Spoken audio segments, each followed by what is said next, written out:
Hey, what's up guys? Drew here over at RevHiker Outdoors. Now, if you are a fan of the channel, you know that I definitely do a good amount of hunting in addition to my hiking and backpacking and all the other stuff I like doing outdoors, but I really do enjoy the hunt. And as I was getting ready for bow season this year, I really wanted to make some change in my gear because bow hunting is really about being very quiet on your draw, and I hunt with a recurve, so I really need to get the deer in quite close. So I wanted something that was going to be silent but warm because it does get pretty cold pretty quick in upstate New York. So I was on the search for jackets, and I found through some websites I found Fred Asbell, and that's the review I want to do for you today. I bought my mom bought for me for an early Christmas present the Pathfinder half-zip wool pullover, and this thing is dynamite. So I know I don't have it on right now because I want to show you some of the differences, because some people looked at it and they said, oh, it's just a hoodie with a half zip that's made out of wool.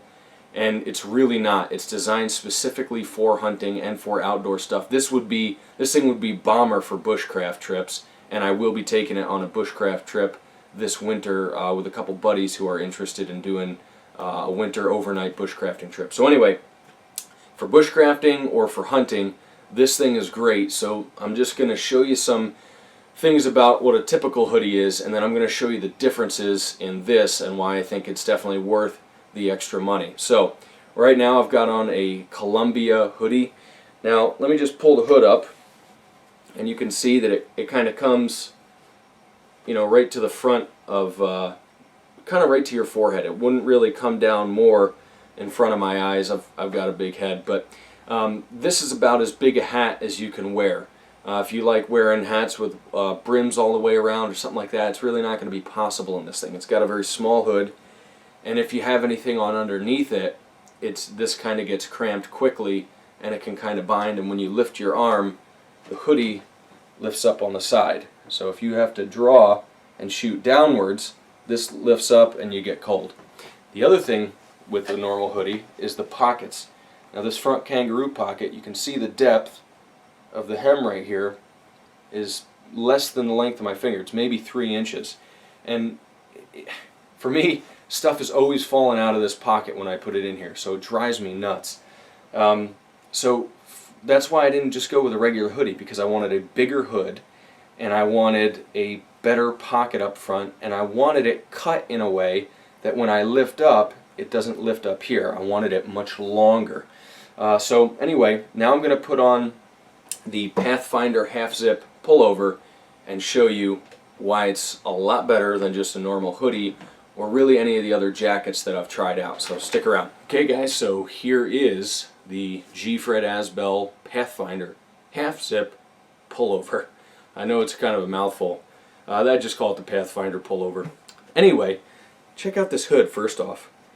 This thing pulls up and it goes all the way down to my nose. That's with this brim of the hat on.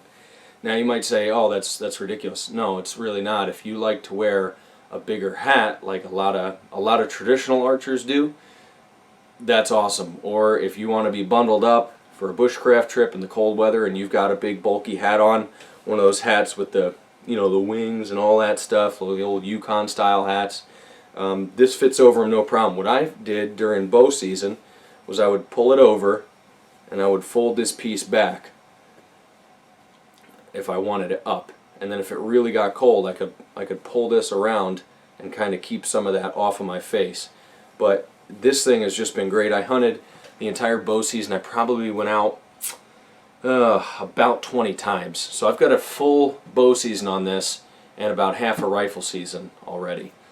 So this thing has been absolutely great. The sleeves are long enough, which is great, so even when you're drawing a bow, your sleeves aren't yanked up to here like most garments that I have. I've got long gorilla arms, so this is awesome.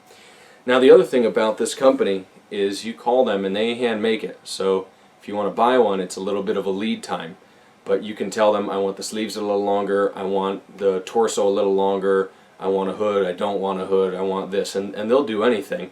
Some of it might cost a little extra, but it's a great company, and you talk with the person who's making it directly, so really cool experience. Next thing is the kangaroo pocket, as a lot of people call it. Look at the depth on this. From the edge down to the bottom, instead of being less than the length of my finger, now goes up past the edge of my wrist.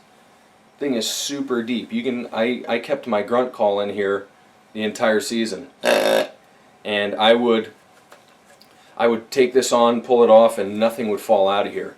I actually had this in here. I had like 3 other things in here. I had my climbing ropes. I had my harness that I would throw in here before I got to the tree stand.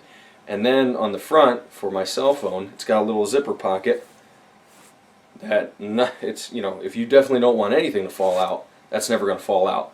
But I would toss gloves and calls and everything else, and scent killer and all that stuff right in this big pocket. And it's super wide. I mean, you can see how wide this thing is. And it's really deep, and everything is very secure in here. And if you get hot when you're hiking in, you just unzip this as you're hiking, and then you get to the stand and you zip it back up, and all is well. And like I said, the sleeves. I love the long sleeves. I've got these arms that every jacket I've got pulls up on me like this when I reach above my head. I can reach above my head in these things, and it's still right at my wrist. So, very nice. Just love the way it's made. This pattern is called Montana Magic. They've got dozens of patterns and a few different weights. This is the extra, the extra heavy weight, and then their only step above this is the blanket weight, but they're kind of limited in colors for that. So, anyway, this thing has been great. It is dead silent when you draw. It's easy to layer underneath. You can see how long this thing is. I actually can't get it in camera, but it actually comes down past, I mean, there's my pocket there, okay, which my other hoodie sits about here. This comes down well past my pockets. Let me just adjust this camera real quick so you can see how far down this thing comes. When you're sitting in the stand, this will actually cover your butt when you sit down, which is really nice. Definitely keeps you a lot warmer. So anyway, guys, this thing is like 92 bucks, so no, it's not cheap, and that's why I asked for it for an early Christmas and birthday present, because this is something that's really good quality, and it's handmade, made to order. But, you know, you're going to have to pay for it. That being said, if you look at like the Leicester Bushcraft or the Boreal Bushcraft shirts or the other wool jackets like this, they're running about double this price. So these guys kill it, as far as I'm concerned, in the value department when you look at other garments like this. And wool is just awesome. It's breathable. It doesn't matter if it gets wet. You're still going to stay warm. And it's dead silent if that's what you're looking for. And if you're making a fire, you're not going to get holes melted into it like you will with nylon and other stuff. So anyway, hope you guys enjoyed this. I wanted to do it outside, but I just don't have time to go outside and set this up in this bad weather. So anyway, I don't want my camera getting wet. So I hope you guys enjoyed this. Whether you're bushcraft or archer or you just like wool, I think this is a great option, so go ahead and check them out. Like I said, with shipping and everything else added in, it was a little over 100 bucks, but I think it lists for 92 and change. So it's definitely an investment, and I know a lot of my channel stuff is budget, but some things are worth investing in. So anyway, guys, check them out. Thanks for watching. God bless. Don't forget to thumbs up and subscribe, and I will catch you guys later.